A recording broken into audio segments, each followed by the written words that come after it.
ஓம் சாய்ராம். ஸ்ரீ சாய்பாபா சச்சரித்திலிருந்து அத்தியாயம் 43 மற்றும் 44.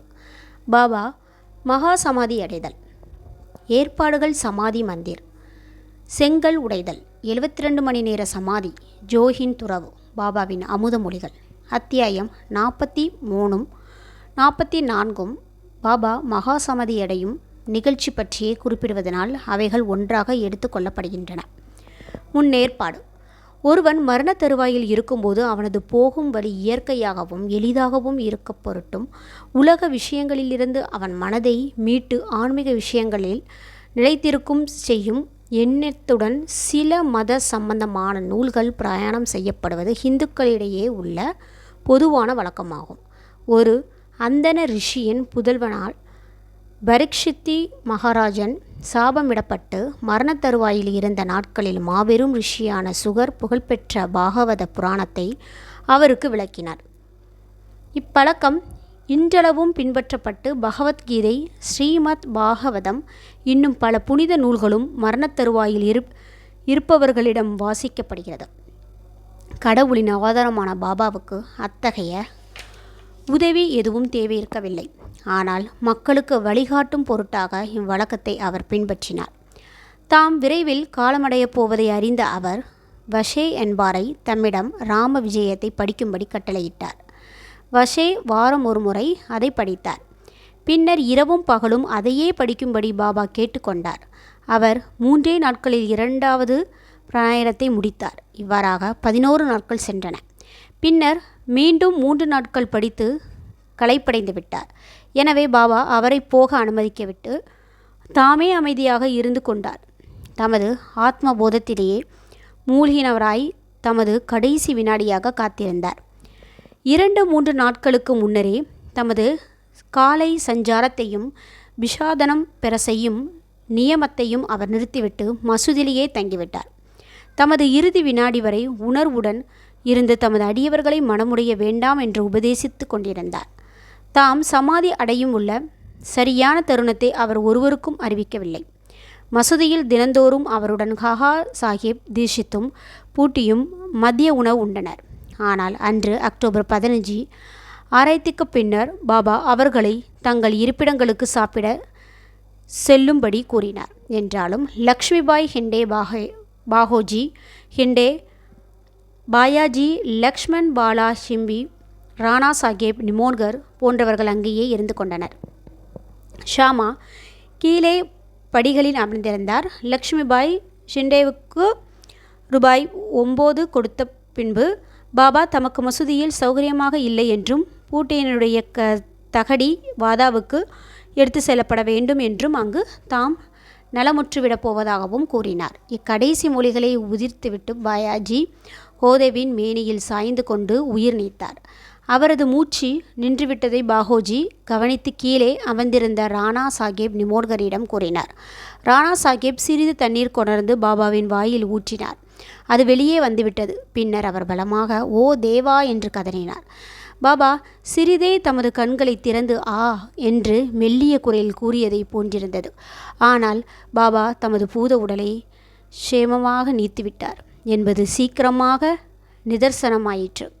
பாபா காலமான செய்தி சீரடி கிராமத்தில் காட்டுத்தீ போல் பரவியது. ஆண்கள், பெண்கள், குழந்தைகள் யாவரும் மசூதிக்கு ஓடி வந்து இந்த இழப்பின் துயரை பல்வேறு விதங்களில் வெளியிட்டனர்.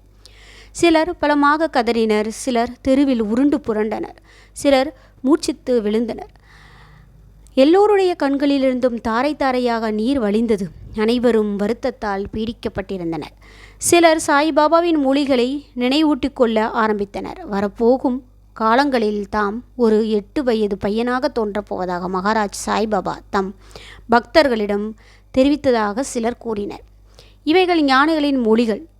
எனவே இது குறித்து யாரும் ஐயுற தேவையில்லை. ஏனெனில் கிருஷ்ணதாவரத்தில் சக்கரபாணி இதே காரியத்தை தான் நிகழ்த்தினார். சிறையில் இருந்த தேவகியின் முன் கிருஷ்ணர் ஒளி பொருந்திய நிறத்தினராகவும் தமது 4 கரங்களில் ஆயுதங்களை தரித்த 8 வயது பையனாகவும் தோற்றமளித்தார். அந்த அவதாரத்தின் போது கிருஷ்ணர் பூமியின் பாரதத்தை குறைத்தார். இந்த அவதாரம் தமது பக்தர்களின் முன்னேற்றத்திற்கானது. எனவே ஐயத்திற்குரிய காரணம் எங்கே உள்ளது? ஞானிகளின் வழியோ உண்மையான அறிவெல்லை கடைந்தது.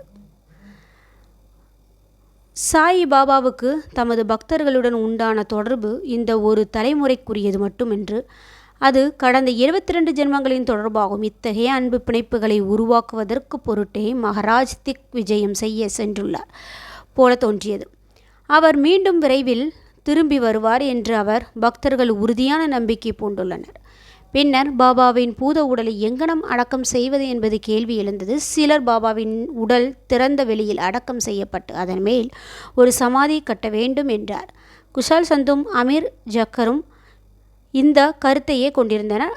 ஆனால் ராமச்சந்திர பாடில் என்னும் கிராம அதிகாரி உறுதியான தீர்மானமான குரலில் கிராம பரிஷத்தை நோக்கி, எங்களுக்கு உங்கள் கருத்து சம்மதிக்கவில்லை. வாதாவை தவிர வேறு எவ்விடத்திலும் பாபாவின் உடல் அடக்கம் செய்யப்படக்கூடாது என்று கூறினார்.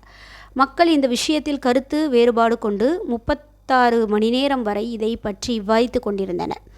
புதன்கிழமை காலை பாபா லக்ஷ்மண் மாமா ஜோஷியின் கனவில் தோன்றி அவரை தம் அருகில் அழைத்து, சீக்கிரம் எழுந்திரு, பாபு சாஹேப் நான் இறந்து விட்டதாக நினைக்கிறார், எனவே அவர் வரமாட்டார், நீ வழிபாட்டை நடத்தி காகட் ஆராய்ச்சி செய் என்றார். லக்ஷ்மண் மாமா கிராம ஜோசியரும் ஷாமாவின் தாய் மாமனரோ. அவர் ஒரு வைதிக பிராமணர். பாபாவை காலையில் வணங்கிய பின்னர் கிராம தெய்வங்களை வணங்கினார். பாபாவிடம் அவருக்கு மிகுந்த பக்தி உண்டு. இக்கனவுக்கு பின்பு பூஜா திரவியங்கள் அனைத்தினுடனும் வந்து மௌல்வியின் எதிர்ப்பையும் பொருட்படுத்தாது உரிய சம்பிரதாயங்களுடன் பூஜையும் காலை ஆராய்ச்சியும் காண்பித்து சென்று விட்டார். பின்னர் மத்தியானம் பாபு சாஹிப் ஜோக் மற்றெல்லாவருடனும் வந்து வழக்கம்போல் மத்தியான ஆராய்ச்சியை செய்தார். பாபாவின் இறுதி மொழிகளுக்கு கிராம மக்கள் உரிய மதிப்பு கொடுத்து அவர் தம் திருமேனியை வாதாவின் வைக்க முடிவு செய்து அதன் நடுப்பகுதியை தோண்ட துவங்கினார்கள். அடுத்த நாள் மாலை ராகதாவிலிருந்து சப் இன்ஸ்பெக்டரும் மற்ற இடங்களிலிருந்த மக்களும் வந்து எல்லோரும் கலந்து பேசி அம்முடிவை ஏற்றுக்கொண்டனர். அடுத்த நாள் காலை பம்பாயிலிருந்து அமீர்பாயும் ஹோபர்காமிலிருந்து மம்லதாரும் வந்தனர். மக்கள் கருத்து வேறுபாடு கொண்டதாக தோன்றியது. சிலர் அவர் உடம்பை திறந்த வெளியில் அடக்கம் செய்வதற்கு வற்புறுத்தினர். எனவே மம்லதார் ஒரு பொது வாக்கெடுப்பு நடத்தி வாதாவை உபயோகப்படுத்தும் தீர்மானம் மற்றதைப் போல் 2 பங்கு ஓட்டுகள் பெற்றதை கண்டார். ஆயினும் அவர் கலெக்டரிடம் இது பற்றி குறிப்பிட விரும்பியதை ஒட்டி காகா சாஹிப் தீஷித் அகமத் நகருக்கு புறப்பட ஆயத்தமானார். இத்தருணத்தில் பாபாவின் தூண்டுதலால் மறுசாராரியிடம் ஒரு கருத்து மாற்றம் ஏற்பட்டு அனைவரும் எதிர்ப்பின்றி ஒரே முடிவை ஆதரித்தனர்.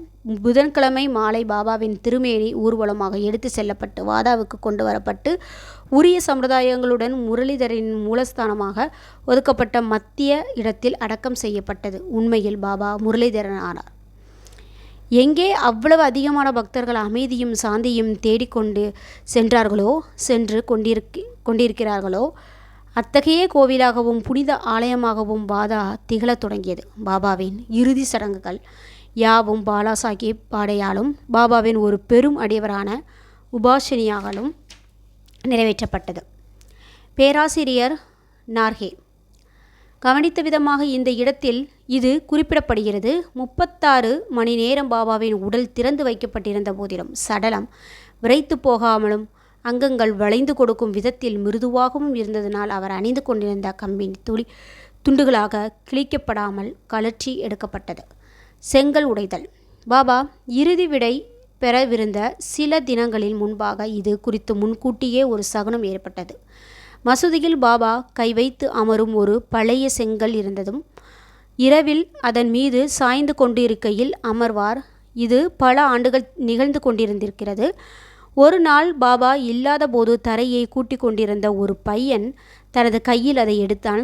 துரதிருஷ்டவசமாக கை தவறி கீழே விழுந்து அதை இரண்டாகியது. பாபா இதை தெரிந்து கொண்டதும் அவர் இதன் இழப்பை குறித்து வெகுவாக கவலை அடைந்து, உடைந்ததும் செங்கல் அல்ல, எனது விதியே துண்டுகளாக உடைந்து விட்டது. அது எனது ஆயுட்காலம் நண்பன். அதன் ஸ்பரிசத்துடன் நான் எப்போதும் ஆத்மதியானம் செய்வேன்.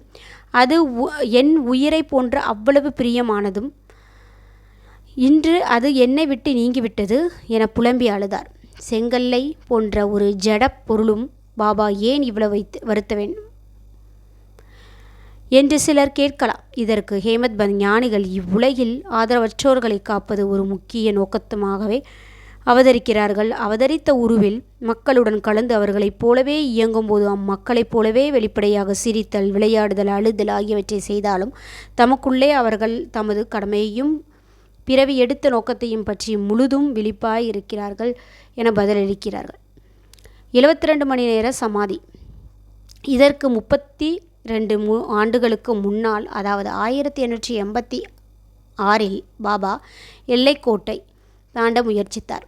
ஒரு மார்கழி பௌர்ணமி தினத்தன்று பாபா கடுமையாக ஆஸ்மாவால் பீடிக்கப்பட்டிருந்தார். அதை தொலைப்பதற்கு பாபா தனது பிராணனை மிக உயர எடுத்துச் சென்ற சமாதி நிலையை அடைய தீர்மானித்தார். பகத் மகள்சாவதியிடம், எனது உடலை 3 நாட்கள் பாதுகாப்பாயாக. நான் திரும்பினால் எல்லாம் சரியாகிவிடும். நான் திரும்பவில்லை என்றால் அந்த திறந்த வெளியில் எனது உடலை புதைத்துவிட்டு அதன் மேல் 2 கொடிகளை அடையாளமாக நட்டுவிடு என்று கூறினார். இதை கூறிவிட்டு இரவு சுமார் 10 மணிக்கு பாபா கீழே சாய்ந்தார். அவரது மூச்சும் நாடியும் நின்று போயின. உடம்பை விட்டுவிட்டு உயிர் அகன்று விட்டதைப் போல் தோன்றியது. கிராம மக்களின் உள்ளிட்ட அனைவரும் அங்கு வந்து விசாரணை ஒன்று நடத்தி பாபாவால் சுட்டி காண்பிக்கப்பட்ட இடத்தில் அவரை அடக்கம் செய்ய வந்தனர். ஆனால் மகள்சாவதி இதை தடை செய்தார். தமது மடியிலேயே பாபாவின் உடம்பை வைத்துக்கொண்டு 3 நாட்கள் விடாமல் காத்திருந்தார். 3 நாட்கள் கழிந்ததும் காலை 3 மணிக்கு பாபாவிடம் உயிரின் அறிகுறிகள் தெரிந்தன. அவரது சுவாசம் ஆரம்பித்து அடிவயிறு அசைய தொடங்கியது. கண்கள் திறந்தன. தமது அங்கங்களை நீட்டிக்கொண்டு மீண்டும் உணர்வுக்கு வந்தார். இதிலிருந்து மற்ற காரணங்களாலும் வாசகர்கள் சாய்பாபா இத்தனை ஆண்டுகளாக உறைந்த 3 முழ அளவான உடலை கொண்டிருந்தாரா? அதை விடுபட்ட பிறகு அவர் நீங்கிவிட்டாரா? அல்லது அகத்தே உறையும் ஆத்ம வடிவமான விளங்கினாரா என்று தீர்மானித்து கொள்ளலாம். பஞ்சபூதங்களான இவ்வுடம்பு அழியக்கூடியது, நிலையற்றது. ஆனால் அதனுள் இருக்கும் ஆன்மாவே பரம்பொருள். அதுவே அழியாதது, நிலையானதுமான பரிபூர்ண உண்மையாகும். இப்புனித மெய்மை உணர்வு நிலை அல்லது பிரம்மமே மனதிற்கும் புலன்களுக்கும் அதிபதியாகவும் ஆட்டுவிப்பவராகவும் உள்ள சாய் என்ற பரம்பொருள். பரம்பொருளாகிய சாயே அண்ட பேராண்டத்திலும் இடைவெளி இல்லாமல் வியாபித்திருக்கிறார். இக்குறிக்கோளை நிறைவேற்றுவதற்காக இவ்வுடம்பை எடுத்து கொண்டார். தமது குறிக்கோள் நிறைவேறியதும் தமது அழியும் உடம்பை துறந்துவிட்டு தமது வரையறையற்ற பண்பு கூற்றை அடைந்தார். கடவுள், தத்தர், கனகாபூரை சேர்ந்த ஸ்ரீ நரசிம்ம சரஸ்வதி போன்ற முந்தைய அவதாரங்கள் போலவே சாய் எப்போதும் வாழ்கிறார். அவரது மரணம் ஒரு புறத்தோற்றமே தவிர உயிர் உள்ளவற்றிலும் ஜட பொருளிலும் நிலை பெற்று ஆதிக்கம் செலுத்தி அவைகளை கட்டுப்படுத்துகிறார். இது இயல்பானதாகவே இப்போதும் கூட தங்களை தாங்களே முழுமையும் சரணாகதி அடைவோரும் அவருடைய முழுமனதாக பக்தியுடன் வணங்குவோராகிய பலரும் அனுபவம் பூர்வமாக இதை உணரலாம். பாபாவின் ஸ்தூல உருவத்தை நாம் தற்போது காண இயலாவிடிலும் இப்போது கூட சீரடிக்கு செல்வோமானால் மசூதியில் அவரது அழகான தத்ரூபமான சித்திரம் காட்சியளிக்கப்பட்டு கொண்டிருப்பதை பார்க்கலாம். பாபாவின் புகழ்பெற்ற அடியவரும் சித்திரக்காரனுமான ஷாம்ராவ் ஜெகரால் இந்த ஓவியம் வரையப்பட்டது. கற்பனை வளம் பக்தி உள்ள பார்வையாளர்கள் இப்படம் என்றும் பாபாவின் தரிசனம் தரும் திருப்தி அளிக்கிறது. பாபா இப்போது உடல் உருவில் இல்லையாயினும் அவர் அங்கும் இங்கும் இருந்து அவர் பூத உடலுடன் இருந்த சமயம் எவ்வாறு பக்தர்களை நலமுடன் ஆசிர்வதித்தாரோ அவ்வாறே இப்போதும் அருள் செய்கிறார். பாபாவை போன்ற ஞானிகள் மனிதர்களைப் போன்று தோன்றினாலும் இறப்பதே இல்லை. உண்மையில் அவர்கள் கடவுளே ஆவார். பாபு சாஹிப் ஜோகின் துறவு. ஜோகின் சந்நியாயத்தை பற்றிய செய்தியுடன் ஹேமத் பந்த் இந்த அத்தியாயத்தை முடிக்கிறார். புனேவை சேர்ந்த புகழ்பெற்ற வர்காரி விஷ்ணு புவா ஜோக் என்பவரின் மாமா சஹாராம் ஹரி என்ற பாபு சாஹிப் ஜோக் ஆவார். அவர் அரசாங்க உத்தியோகத்தில் இருந்து 1909இல் ஓய்வு பெற்றதும் தமது மனைவியுடன் சீரடிக்கு வந்து வசித்தார். அவருக்கு குழந்தைகள் இல்லை. கணவரும் மனைவியும் பாபாவை நேசித்தனர். பாபாவை வழிபடுதலும் அவருக்கு சேவை செய்வதிலும் தங்கள் முழு நேரத்தையும் செலவிட்டார். மேகாவின் மரணத்திற்கு பின் மசூதியிலும் சாவடியிலும் பாபாவின் மகா சமாதி வரை ஜோக் ஆராய்ச்சி எடுத்தார். சாதேவின் வாதாவின் ஞானேஸ்வரியும் ஏக்நாத் பாகவதத்தையும் மக்களுக்கு படித்து விவரிக்கும் வேலையும் அவரிடம் ஒப்படைக்கப்பட்டது. ஜோக் பல ஆண்டுகள் பாபாவுக்கு சேவை செய்த பின்னர் பாபாவை நோக்கி, நான் இத்தனை காலம் தங்களுக்கு சேவை செய்தேன். எனது மனம் இன்னும் அமைதியும் சாந்தியும் பெறவில்லை. ஞானிகளிடம் எனக்கு உண்டான தொடர்பு எங்கனம் என்னை முன்னேற்றாமல் இருக்கிறது. எப்போதும் என்னை தாங்கள் ஆசீர்வதிக்கிறீர்கள் என்று கேட்டார். பக்தர்களின் வேண்டுகோளை செவி மடுத்த பாபா, உரிய காலத்தில் உனது தீவினைகள் அழிக்கப்பட்டுவிடும். உனது நன்மை தீமை யாவும் சாம்பலாக்கப்படும். எல்லா பற்றுகளையும் துறந்து அடங்கா சிற்றின்ப அபாவமையும் சுவை உணர்வையும் ஜெயித்து எல்லா தடைகளையும் முடித்துவிட்டு முழு மனதுடன் கடவுளையே சேவை செய்து பிச்சை பாத்திரத்தை எப்போதும் நாடி அடைகிறாயோ அன்றே நான் உன்னை புனிதமடையவராக இருப்பேன் என்றார். சில நாட்களுக்கு பின் பாபாவின் மொழிகள் உண்மையாயின. அவரது மனைவி அவருக்கு முன் இயற்கை எய்தினாள். வேறு பற்றொன்றும் அவருக்கு இல்லை. அவர் சுதந்திரமானவர். இறப்பதற்கு முன் சந்நியாசம் ஏற்றார். வாழ்க்கையின் லட்சியத்தை எய்தினார். பாபாவின் அமுத மொழிகள். அன்பும் கருணையும் உள்ள சாய்பாபா பல முறை கீழ்கண்ட இனிய மொழிகளை மசூதியில் கூறியிருக்கிறார்கள். என்னை எவன் மிகவும் விரும்புகிறானோ அவன் எப்போதும் என்னை காண்கிறான். என்னை விட்டு நீங்கினால் இவ்வுலகமே அவனுக்கு சூன்யமாக தோன்றுகிறது. எனது கதைகளை தவிர பிறவற்றை அவன் கூறுவதில்லை. இடையுறாது என்னையே தியானித்து என் நாமத்தையே அவன் ஸ்மரணம் செய்கிறான். முழுமையாக தன்னை என்னிடம் சமர்ப்பித்து என்னையே எப்போதும் எவன் நினைவில் கொண்டிருக்கிறானோ அவனுக்கு நான் கடன்பட்டதாக உணர்கிறேன். அவனுக்கு விடுதலையை அளித்து எனது கடனை தீர்ப்பேன். என்னை நினைத்து எனக்காக இயங்குபவனையும் எதையும் முதலில் என்னை நினைக்காமல் உண்ணாதவன்பாலும் நான் சார்ந்திருக்கிறேன். இங்கனம் என்னிடம் வருபவன் 6 கடலுடன் ஒன்றாவது போல் என்னுடன் இரண்டர கலக்கிறான். பெருமையையும் அகங்காரத்தையும் விட்டொழித்துவிட்டு எல்லளவும் அவற்றின் அடையாளம் கூட இல்லாதபடி விலக்கி உங்கள் இதயத்தையே அமர்ந்து கொண்டிருக்கிற என்னிடம் உங்களை பூரணமாக சமர்ப்பீர்களாக. யார் இந்த நான்? பல முறை சாய்பாபா யார் இந்த நான் என்பதனை விளக்குகிறார். அவர் கூறினார், நீங்கள் தொலைதூரமோ அல்லது எங்கேயோ என்னை தேடிக்கொண்டு போக வேண்டாம். உங்களது நாமத்தையும் ரூபத்தையும் நீக்கினால் உங்களுக்குள்ளும் அதை போன்று அனைத்து ஜீவராசிகளும் உள்ளதாயிருக்கும் உணர்வு அல்லது ஸ்தாபிக்கப்பெற்றிருக்கும் உணர்வு நிலை காணப்பெறுகிறது. அது நானே ஆகும். இதை உணர்ந்து கொண்டு உங்களிடமிருந்து எல்லா ஜீவராசிகளிடமிருந்து என்னை காண்பீர்களாக. இதை நீங்கள் பயிற்சிப்பீர்களானால் சர்வ வியாபகத்தை உணர்ந்து என்னுடன் ஒன்றாகும் நிலையை நீங்கள் பெறுவீர்கள். எனவே வாசகர்களுக்கு ஹேமத் பந்த் வணக்கம் தெரிவித்துவிட்டு எல்லா தெய்வங்களையும் ஞானிகளையும் பக்தர்களையும் மரியாதை செய்யும்படி பணிவுடனும் அன்புடனும் வேண்டிக் கொண்டிருக்கிறார். எவனொருவன் பிறர் மீது குறை கூறி குற்றங்கண்டு குதர்த்தம் செய்கிறானோ அவன் என்னை உள்ளத்தில் துளைத்து காயப்படுத்துகிறான். ஆனால் எவன் கஷ்டப்பட்டு பொறுமையுடன் இருக்கிறானோ அவன் என்னை மிக அதிகமாக சந்தோஷப்படுத்துகிறான் என்று பாபா அடிக்கடி கூறியதில்லையா? பாபா இங்கனம் எல்லா ஜந்துக்களிடமிருந்தும் ஜீவராசிகளிடமும் வியாபித்து அவைகள் பாலும் எல்லா திசைகளிலும் சூழ்ந்து இருக்கிறான். எல்லா உயிர்களிடமிருந்தும் அன்பை தவிர வேறு எதையும் அவர் விரும்பவில்லை. இத்தகைய புனிதமான அமிர்தம் எப்போதும் பாபாவின் திருவாயினின்று பெருகெடுத்து அவர்கள் புகழை அன்புடன் பாடுவோர் அதையே பக்தியுடனும் கேட்போர் ஆகிய இருவரும் சாயியிடம் ஒன்றாகி விடுகிறார்கள். ஸ்ரீ சாயை பணிக அனைவருக்கும் சாந்தி நிலைக்கட்டும். ஓம் சாய்ராம், ஓம் சாய்ராம், ஓம் சாய்ராம். அல்லாஹ் மாலிக்.